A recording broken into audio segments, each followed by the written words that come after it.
الحمد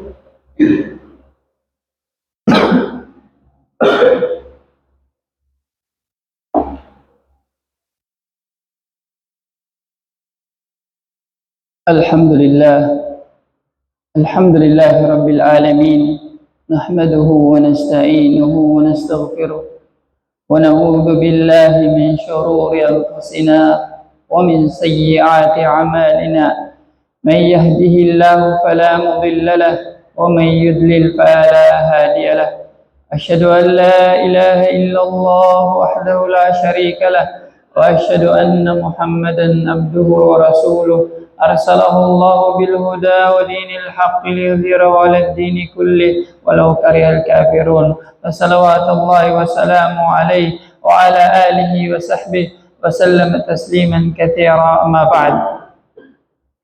Ang lahat ng papuri ukol lamang sa Allah subhanahu wa ta'ala, ang nag-iisa at tanging dakilang tagapaglikha na lumikha sa ating lahat.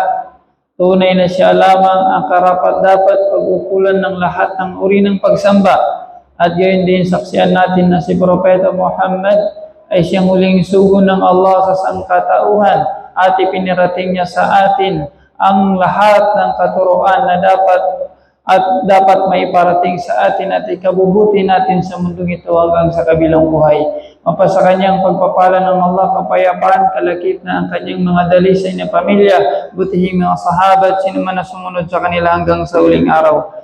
Mga kapatid sa pananampalatayang Islam, alhamdulillah, at dinugtungan pa muli ng Allah subhanahu wa ta'ala ang buhay natin na makaabot pa tayo sa dakilang araw na ito ng Jum'ah, upang sa gayon, sa nakalipas na mga araw ay muli na naman tayong makarinig ng mga ayatan mula sa maluwalhating Quran at hadith ni Propeta Muhammad sallallahu alaihi wasallam, o di kaya mga aral mula sa ating mga salafus salih na baka sakali ito ay maging dahilan para lalong mapabuti ang pamumuhay natin sa mundong ito hanggang sa kabilang buhay. Mga kapatid sa pananampalatayang Islam, pinapayuhan ko ang aking sarili at tayong lahat bilang pangkalahatan ng pagkatakot sa Allah subhanahu wa ta'ala. Tunay na sa pagkatakot sa Allah subhanahu wa ta'ala, diyan tayong lahat magtatagumpay sa mundong ito hanggang sa kabilang buhay. Sinabi ng Allah subhanahu wa ta'ala sa maluwalhating Quran, Ya ayyuhalladhina amanu taqullaha haqqa tuqatih wa la tamutunna illa wa antum muslimun. O kayong mananampalataya, katakutan ninyo ang Allah subhanahu wa ta'ala ng tunay na pagkatakot at huwag niyong hayaan na kayo ay bawian ng buhay na wala kayo sa loob ng pananampalatayang Islam na hindi kayo mga Muslim. Mga kapatid sa pananampalatayang Islam, panatilihin natin ang takwa sa Allah, panatilihin natin ang pagsasabuhay natin sa mga kautosan ng Allah subhanahu wa ta'ala at pag-iwas sa kanyang mga ipinagbabawal upang sa gayon magtagumpay tayo sa mundong ito hanggang sa kabilang buhay. Allahumma amin. Mga kapatid sa pananampalatayang Islam, ang ating paksa na tatalakayin insyaAllah ta'ala sa dakilang araw na ito ng Jum'ah ay patungkol sa bagay na walang sinuman sa atin ang nakakaiwas, walang sinuman sa atin na makapagsabi na hindi ko ito nagawa, walang sinuman sa atin na masasabi niya na malinis ang kanyang sarili. Lahat tayo ay nagkakasala, lahat tayo ay nagkakamali. Ngunit gaano ba ito kadakila sa Allah subhanahu wa ta'ala? Gaano ba ito kasama sa Allah subhanahu wa ta'ala? Sa hadith ni Propeta Muhammad sallallahu alaihi wasallam, ala wa inna likulli malikin hima, ala wa inna himallahi maharimuh. Tunay sabi ng Rasulullah sallallahu alaihi wasallam, ang lahat ng hari ay meron silang mga lugar na pinoprotektahan na ayaw nila na makatrespassing pa kahit sino dito. Ayaw nila na makapasok kahit sino pa dito. Ganon din ang Allah subhanahu wa ta'ala. Meron din siyang mga bagay na ayaw niya na pasukan ng mu'min. Ayaw niya na gawin ng mu'min. Ayaw niya na pasukan ng mu'min. Ito yung kanyang mga maharim. Ito yung mga bagay na kanyang hinaram. Ito yung mga bagay na kanyang ipinagbawal. Mga kapatid sa pananampalatayang Islam, hindi maliit ang bagay na magkasala ka sa Allah subhanahu wa ta'ala. Hindi maliit ang bagay na nagkakasala ang tao sa Allah subhanahu wa ta'ala. Tandaan natin, ang ama natin si Adam alayhis salam, si Hawa, namumuhay sila sa Jannah. Napakasarap ng buhay nila sa Jannah. Pinagutusan sila na huwag nilang lapitan ang punong kahoy na yun, ngunit ginawa pa rin nila. Mula sa magandang buhay, ibiniba sila ng Allah subhanahu wa ta'ala. Mula sa lugar na ang lahat ng gusto nila pwede nilang gawin, kainin, inumin, at walang kamatayan, walang kapaguran, napalitan yun ng dunya na may katapusan, dunya na punong-puno ng hirap, pagod, puyat, dunya na punong-puno ng problema, mga kapatid sa pananampalatayang Islam, nang dahil yun sa pagsuway nila sa Allah subhanahu wa ta'ala. Allahu Akbar. Si Iblis, napakasarap ng buhay niya. Kasama ng mga malaika, napakainam ng kanyang buhay. Inutusan ng Allah subhanahu wa ta'ala ang nasa langit na lahat magsujud. Ang mga malaika magsujud sa kay Adam alayhis salam. Sinuway ni Iblis ang Allah subhanahu wa ta'ala. Magsujud ba ako sa nilikha mo lamang? Sa pamamagitan ng iyong kamay, nilikha mo nila sa lupa? Allahu Akbar. Nang dahil doon kapatid sa pananampalatayang Islam, mula sa pag-enjoy ni Iblis doon sa Jannah, ibinaba siya ng Allah subhanahu wa ta'ala. Mula sa rahman ng Allah, siya ay punong-puno ng galit ang Allah subhanahu wa ta'ala sa kanya. Sinumpa siya ng Allah subhanahu wa ta'ala. Nang dahil sa pagsuway niya sa Allah subhanahu wa ta'ala. Ang kaum ni Nuh alayhis salam, nilunod ng Allah subhanahu wa ta'ala ng napakalalim na tubig. Bumaba ang tubig mula sa langit, umulan ng napakalakas at tuloy-tuloy, at lumabas ang tubig mula sa lupa. Allahu Akbar. Nalunod ang kaum ni Nuh hanggang sa ang kanyang anak. Gusto niya, sabi niya, aking anak, ya bunayya irkab ma'ana. O aking anak, sabi niya, sumama ka, aking anak, sumakay ka na para maligtas ka. Hindi, sabi niya, punta ako doon sa bundok, yun ang magliligtas sa akin. Ngunit sa araw na yun, wala nang sino mang makakaligtas. Kahit pa nasa tuktok ka ng bundok, ang tuktok ng bundok ay maabutan pa rin ng tubig. Allahu Akbar. Nang dahil sa pagsuway nila kay Nuh alayhis salam, nang dahil sa tinatawanan nila si Nuh alayhis salam, nang dahil sa hindi sila nakikinig kay Nuh alayhis salam, inni da'awtu qawmi laylan wa nahara, day and night, dinadawa ni Nuh alayhis salam. Walang nadagdag sa dawa ni Nuh alayhis salam, kundi tumigas lang ang kanilang mga puso.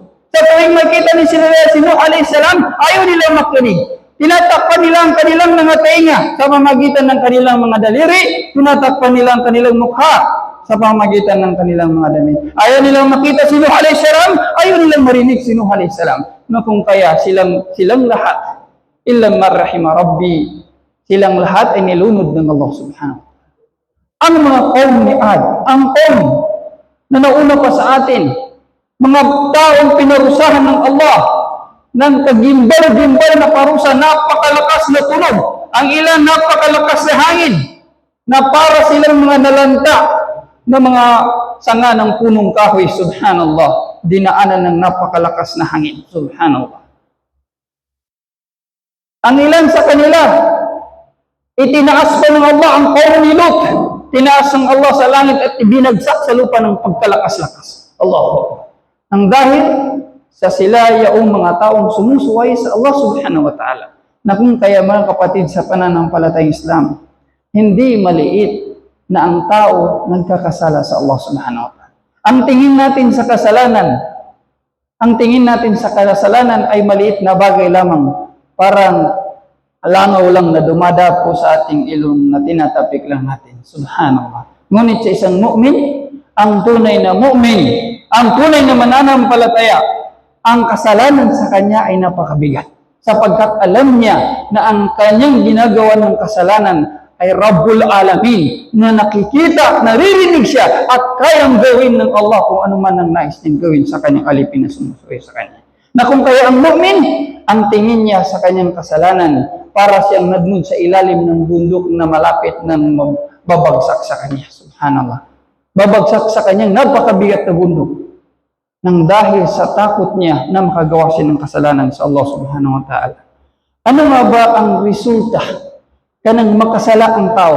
Kining sige na lang tagkasala.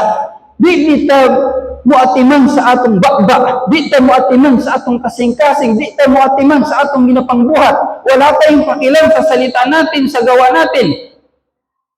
Ginagawa natin ng kasalanan na parang pagkain na araw-araw dapat kainin at dapat inumin. Mga kapatid, sa pananampalatayang Islam, ang kasalanan napakalaki ng epekto na mahirap at masama sa ating mga sarili.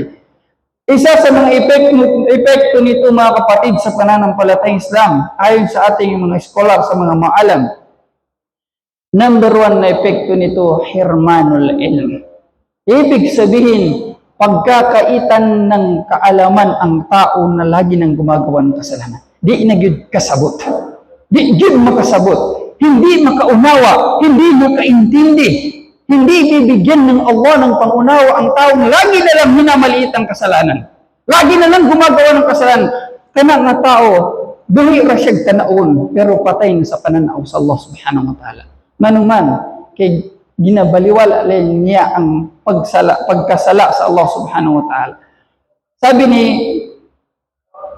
Imam Malik rahimahullahu ta'ala, nakita niya si Imam Shafi'i rahimahullah, siya ay namangha sa kanyang galing at talino.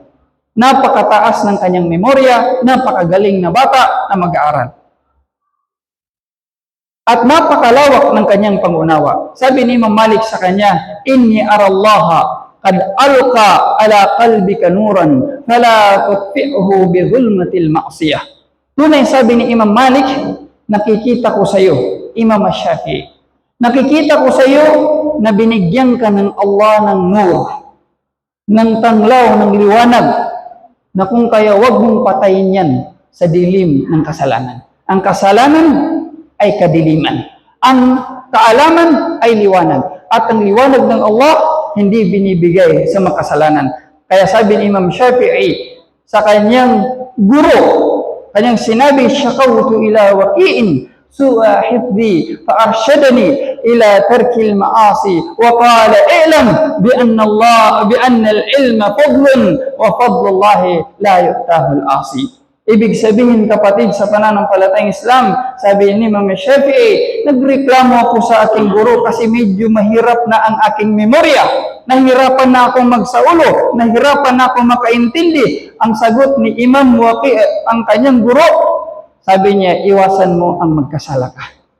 Likay ka ng makasala ang imong mata, makasala ang imong bakba, makasala ang imong galunggan, makasala ang imong kamot, makasala ang imong tiil. Likayin na siya. Iwasan mo yan. As much as possible na kaya mong umiwas, iwasan mo yan. Bakit, kapatid, sa pananampalatayang Islam, hindi magsasama ang pangunawa, understanding sa agama kapag ang tao lagi na lang nagkakasala. Sapagkat sabi niya, tandaan mo, ang ilm ay nur. Galing yan sa Allah. Tawfiq yan ng Allah subhanahu wa ta'ala. At biyaya ng Allah. At yan ay hindi binibigay sa taong makasalanan. Pangalawa, mga kapatid, sa pananampalatayang Islam, ang resulta, epekto kaning nagkakasala tayo lagi. Gumagawa tayo ng kasalanan, minamalit natin ng kasalanan. Hirmanul rizq. Ang pagkawala o pagkabawas ng rizki natin mula sa Allah. O di kaya ang rizki natin, ang biyaya natin, walay barakah. Nagakwarta tagdaghan pero walay barakah. Nag-enjoy ka, nagkakaon, nag-inom, pero walay baraka na ang atong kinabuhi. Subhanallah. Or else, minsan pa, bibigyan ka ng Allah ng malaki, biglang susunugin. Bigyan ka ng Allah ng malaki, biglang nanakawin. Bigyan ka ng Allah ng malaki, bigla ka ng mabankrupt. Allahu Akbar. Kapatid, sa pananampalatayang Islam, mao ka na ang resulta kung sige na makasala sa Allah subhanahu wa ta'ala. Kabaliktaran, sapagkat ang kasalanan, ito'y nagtataboy ng rizq. Samantala, ang pagsunod sa Allah, ang pag-ibada sa Allah subhanahu wa ta'ala, ang takot sa Allah subhanahu wa ta'ala, yan naman ang nagdadala sa atin ng rizq. Sabi ng Allah subhanahu wa ta'ala sa surah Al-A'raf, "Law anna ahlal qura amanu wattaqaw lafatahna 'alaihim barakatin minas sama'i wal ard, walakin kadzabu fa akhadnahum bima kanu yaksibun." Kung ang ahlul qura, kung kaning lugar, ang pamayanan na ito, ang bayan na ito, ang bansa na ito, ay manampalataya lamang sa Allah. Magkaroon lamang ng takot sa Allah subhanahu wa ta'ala. Lafatahna alaihim barakatim minas samai wal ard. Bubuksan namin, sabi ng Allah, ang rizki na manggaling pa sa taas at ang rizki na manggaling sa lupa. Allahu Akbar. Kapag ka ikaw naman gumagawa ng kabutihan, sabi pa ng Allah subhanahu wa ta'ala, وَمَنْ يَتَّقِ اللَّهَ يَجْعَلْ لَهُ مَخْرَجًا. Sino man nang may takot sa Allah, bibigyan niya ng solusyon sa anumang kanyang problema. وَيَرْزُقْهُ مِنْ حَيْثُ لَا يَحْتَسِبْ. At bibigyan siya ng Allah ng rizki na hindi niya alam kung saan magmumula. Pangatlo, kapatid, sa pananampalatayang Islam, ang resulta kaning makasala ka sa Allah subhanahu wa ta'ala, wahsyatun yajiduha al-asi fi qalbihi bainahu wa bain Allah. Sige na lang tagmahadlok. Sige na lang tagmagiritita sa Allah subhanahu wa ta'ala. Di na taka-concentrate mag-ibada sa Allah subhanahu wa ta'ala. Madugangan pa jud ang sala. Di na ta makalikay, sige na lang kadugong kasala. Kunya, every now and then, mga kapatid, sa pananampalatayang Islam, lumalayo ang alipin na yan sa Allah. Pag gumagawa ka ng kasalanan, lumalayo at lumayalayo ka sa Allah. Nga naman, guilty man ka sa Allah. Guilty man ka, kay kabalo ka, na nakita man ka sa Allah, nadungog man ka sa Allah. Mauna, ang tingin mo ngayon sa sarili mo, nag-guilty ka sa harapan ng Allah, natatakot ka sa bagay na yun, na kung kaya iniiwasan mo na ang Allah, iniiwasan mo na magpunta ka sa masjid kasi nakagawa ka ng kasalanan, iwasan mo na magsambayan kasi nakagawa ka ng kasalanan, hindi ka na nagbabasa ng Quran kasi nakagawa ka ng kasalanan. Yan ang resulta, mga kapatid. Tandaan mo, pagka lumalayo ka na sa mga kabutihan, ibig sabihin, napupuno ka ng kasalanan. Na kung kaya ibalik mo ang sarili mo, tulungan mo ang sarili mo, huwag mong hayaan ang sarili mo na malugmok na lang sa kasalanan. Ganon din, mga kapatid, sa pananampalatayang Islam. Ang resulta ng kasalanan ay magkakaroon din ang tao ng guilt sa kanyang kapwa. Magkakaroon din siya ng takot sa kanyang kapwa. Kanang sige na lang kagkasala, maulaw na ka, muapil sa mga igsuon nimo mga Muslim na nagaibada sa Allah. Ikaulaw na nimo. Ikaulaw na nimo mag-join sa ilaha. Mupalayo na ka sa ilaha. Kung mupalayo ka na sa mga mu'min, kinsa na lang yung imong kauban. Wala na yung makauban ng tao mupalayo sa mga mu'min, mupalayo sa mga maayo, lalayo sa mga kabutihan, lalayo sa mga pagsamba sa Allah. Walang sino mang makakasama ang tao yan, kundi ang syaitan. Syaitan ang makasama ng taong lumalayo sa kabutihan. Inilalayo ka ng syaitan na kung kaya huwag mong hayaan ang sarili mo na malunod sa patibong o mahulog sa patibong ni syaitan. Mga kapatid, sa pananampalatayang Islam, sabi pa ng ilan sa mga salafus salih, inni la'aqsillah fa'ara dhalika fi khuluqil dabbati wa mra'ati. Tanaw ang resulta, mga igsoon, sa agama Islam sa isig katao nimo. Kaning makasala ka sa Allah subhanahu wa ta'ala, ingon sa isa ka salafus salih, kung makasala ko sa Allah, maklaro ka ayon ako. Nga naman, ang akong alaga, ang alaga niya mismo, napapansin niya ang epekto ng kanyang kasalanan, pati ang alaga niya na hindi na nagiging maamo sa kanya, hindi na nagiging mabuti sa kanya. Pati ang asawa niya, hindi na naging mabuti sa kanya. Subhanallah. Yan ang resulta kapag ang tao, minamaliit niya ang kasalanan. Kapag minamaliit mo ang kasalanan, mararamdaman mo ang problema mo, doon mismo sa nasasakupan mo. Allah. Kaya kapatid, sa pananampalatayang Islam, kaya nga iniingatan natin ang sarili natin, sapagkat epekto niyan sa pamilya natin. Epekto niyan sa mga mahal natin sa buhay. Kabaliktaran kapag naging mabuti tayo. Wallahi, kapag naging mabuti tayo, kapatid, sa pananampalatayang Islam, kahit wala ka dito sa dunya, kahit wala ka na sa dunya, pangalagaan ng Allah ang lahat ng mahal mo sa buhay. Ang lahat ng nasasakupan mo. Makukuha natin yan sa history ni Musa alayhi salam at ni Khidir. Nung kanyang itinayo ang pader at maprotektahan ang kayamanan ng batang yatim. Bakit? Anong reason? Sabi ng Allah subhanahu wa ta'ala, wa kana abuhuma salihah. Bakit ang kanilang ama ay mabuting ama? Allahu Akbar. Kung gusto mo maalagaan ang buhay ng pamilya mo, huwag kang mag-alala, maging matuwid ka lang. Pangalagaan mo lang ang obligasyon mo sa Allah. Pangangalagaan ka ng Allah, pangangalagaan din niya ang mahal mo sa buhay. Aqulu ma tasma'un astaghfirullah li wa lakum wa lisa'iril muslimin min kulli dhanbin fastaghfiruhu innahu huwal ghafurur rahim.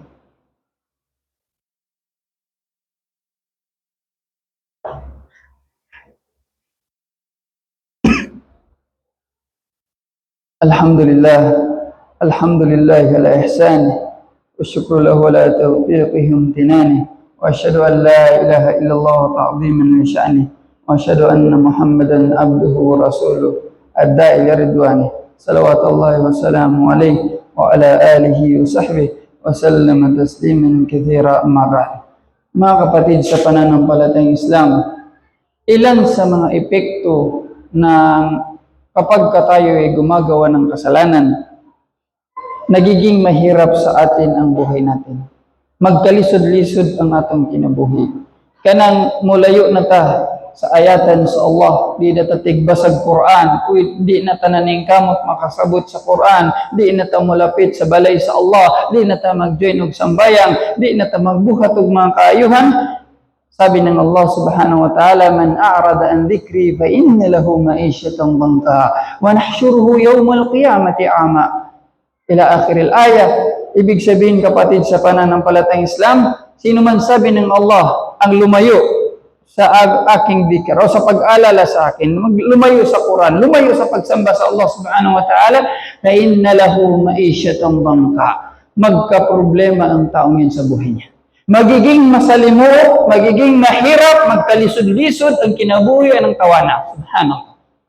Kanang mulayo na ka sa Quran, mulayo na ka sa pakikinig sa ayatan, mulayo na ka sa pag-aaral ng hadith ng Nabi Muhammad SAW, lumayo na ka sa pagsasabuhay ng Islam, magiging mahirap ang buhay mo. Allah. Sino nagsabi? Ang Allah subhanahu wa ta'ala. فَإِنَّ لَهُ مَعِيشَةً ضَنْكَ. Magkalisod-lisod ang iyang kinabuhi. Sa iyong qiyamah, mas lisod pa yun. Nga naman, bulagon siya sa Allah subhanahu wa ta'ala. Di siya kakita. Mureklamo pa yun. Nga naman siya. Nga naman ya Rab, di ko kakita. Nakakita man ko dito sa dunya. Ingon sa Allah, nga naman, wa man kay matang gilapanan o ni magtarong diri sa dunya. Wala kang paningin na tinitingin mo sa kabutihan sa dunya. Wala kang pandinig na ginagamit mo dito sa dunya sa kabutihan. Na kung kaya sa araw din na ito, ganyanin ka rin tratuhin ng Allah. Kung nga kay pakialam sa agama, wala pa'y pakialam ng Allah sa iyong kiyama. Subhanallah. Sa panahon na mangita kag makatabang nimo, Allah lang makatabang sa tao, ang Rasulullah makasyabat sa tao, ang mga kabutihan makasyabat. Kung sa may makasyabat nimo, kung wa ka nagbuhat og kaayuhan. Allahu Akbar. Kung sa may makatabang sa imo, kung makita ng nimo ang nara ka jahannam. Na ang tanang tao maning kamot, ang tanang tao mangitag tabang, ang tao mangita nag-iyang gilikanan na iyang asawa, iyang anak, pero ang tanan magpalayo. Yawma yafirru al-mar'u min akhihi wa ummihi wa abihi wa sahibatihi wa banihi. Wala na kay madagaman, kay tanan nimo pamilya mo dagan na palayo sa imo. Di na mo tabang nimo kay paripati sila wa pud sila kabalo kung unsang resulta sa ilang kinabuhi. Hindi rin nila alam kung ano yung magiging ending ng buhay nila. Na kung kaya mga kapatid sa pananampalatayang Islam, sikapin natin na lalo tayong lumayo sa pagsuway sa Allah at lumapit sa pagsunod sa Allah subhanahu wa ta'ala. Nang sa ganun, pag-aanin ng Allah ang buhay natin. Dito sa dunya, pag-aanin ng Allah ang buhay natin. Doon sa kubur, pag-aanin ng Allah ang buhay natin. Doon sa yawmal qiyamah, sa mahsyar, pag-aanin ng Allah ang buhay natin sa pagdaan natin sa sirat. Pag-aanin ng Allah ang pagpasok natin sa surga. Allahumma amin. Ilan sa resulta kanang pagsuway nato sa Allah subhanahu wa ta'ala, mga kapatid, ay ang pagdidilim ng mga puso natin. Dumidilim ang puso ng tao kapag sumusuway lagi sa Allah. Nga naman, kada makasalata, ingon sa Rasul sallallahu alaihi wasallam, murag siya ginatuldukan og itom ang atong kasing-kasing. Ang puso natin parang tinultudukan ng itim. Sa bawat makasalaka, nagtanaw ka ng haram, nadungog kag haram, nagsalita ka ng haram, gumawa ka ng haram, nag-business ka ng haram, o di kayo nagbisyo ka ng haram. Tanan, every now and then, di kayo sambayan, hindi kayo nagbabasa ng Quran, lumalayo ka sa pag-alala sa Allah, puro na lang, dunya ang iniisip mo, every now and then, natutuldukan ng itim. Hanggang sa kapag ka punong-puno ng itim, anak nga kasing-kasing, magdidilim na siya, wala na na'y maintindihan. Maskin na isa ka bulan, isa ka tuig na nimong wasyatan, maglisod na nga naman, kung ang Allah subhanahu wa ta'ala tatakpan na niyang puso ng tao, wala nang sinumang makapagbigay ng hidayat sa kanya. Na kung kaya mga kapatid sa pananampalatayang Islam, hingin natin sa Allah subhanahu wa ta'ala, na ilayo tayo ng Allah sa mga kasalanan. Tao tayo na nagkakasala, ngunit sabi ng Rasul sallallahu alaihi wasallam, wa khairul khata'in at-tawwabun.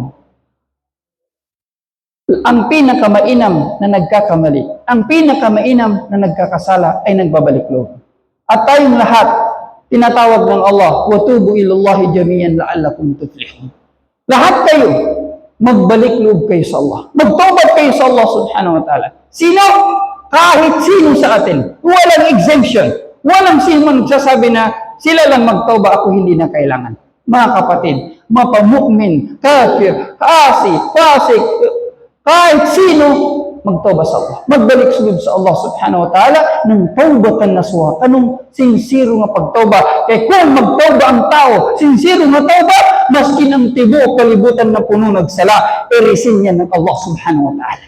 Basta huwag ka lang mag-shirk sa Allah at sikapin mo na taos puso ka bago ka namatay na magbalik loob ka sa Allah. Walay dako masala kung mangulipon, magpaulipon din sa Allah na alam niya na siya ay nangangailangan sa Allah at siya nagsisi na at titigilan niya, tiyawanan na niya ang mga kasalanan na yan. Walang malaking kasalanan sa Allah. Na kung kaya sabi ng Allah, "Kulli ibadi alladhina asrafu ala anfusihim la taqnatu min rahmatillah. Inna Allah yaghfiru dhunuba jami'a." Sabi ng Allah subhanahu wa ta'ala sa Nabi Muhammad sallallahu alaihi wasallam, "Ya Nabi, inna na sila na akong mga ulipon, kana mga akong mga ulipon na nakasala, kana mga akong ulipon na murag tanaw niya sa iyang sarili nga wa na ko'y pag-asa, ayo ing nga wa na ko'y pag-asa."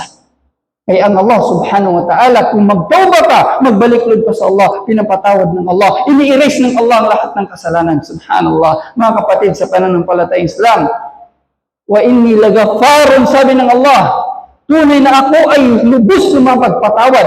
So i-grab natin ang opportunity na yan ng Allah subhanahu wa ta'ala, mapagpatawad, mapagmahal, maawain, mahabagin sa kanyang alipin, at huwag nating abusuhin. Huwag nating abusuhin ng Allah. Huwag nating samantalahin ang kabaitan sa atin ng Allah. Huwag nating samantalahin ang chance na ibinigay sa atin ng Allah. Huwag nating gawin ang rizq na binigay sa atin ng Allah, ang kayamanan na binigay sa atin ng Allah, na gagamitin lamang natin ng pagsuway sa harapan ng Allah subhanahu wa ta'ala. Ilayo tayo ng Allah sa anumang kasalanan. Ilayo tayo ng Allah sa syaitan. Ilayo tayo sa mga makaid ni syaitan, mga tricks ni syaitan para sirain ang buhay natin. Tunay na wala siyang hangad kundi sirain ang buhay natin, at walang hangad ang Allah subhanahu wa ta'ala at ang Rasulullah sallallahu alaihi wasallam, maliban sa tayong lahat ay makasurga at malayo sa neraka jahannam. Inna Allah wa malaikatahu yusalluna 'alan nabi. Ya ayyuhalladzina amanu sallu 'alaihi wa sallimu taslima. Allahumma salli ala Muhammad wa ala ali Muhammad kama shallaita ala Ibrahim wa ala ali Ibrahim innaka Hamidum Majid. Wa barik ala Muhammad wa ala ali Muhammad kama barakta ala Ibrahim wa ala ali Ibrahim innaka Hamidum Majid. Allahumma ya muqallibal qulub tsabbit qulubana ala dinik, ya musarrifal qulub sarrif qulubana ala ta'atik. Allahumma inna ala dzikrika wa syukrika wa husni ibadatik. Allahumma inna ala dzikrika wa syukrika wa husni ibadatik. Allahumma inna nas'aluka al-jannata wa ma qarraba ilayhi min qawli wa amal, wa na'udzu bika minan nar wa ma qarraba ilayhi min qawli wa amal. Allahumma izzil Islam wal muslimin fi masharikil ardi wa magharibiha. Rabbana atina fid dunya hasanah wa fil akhirati hasanah wa qina adzaban nar wa adkhilna al-jannata ma'al abrar. Ya aziz ya ghaffar ya hayyu ya qayyum. Aqimis salah, inna salata tanha 'anil fahsya'i wal munkar, wa la dzikrullahi akbar, wallahu ya'lamu ma tasna'un.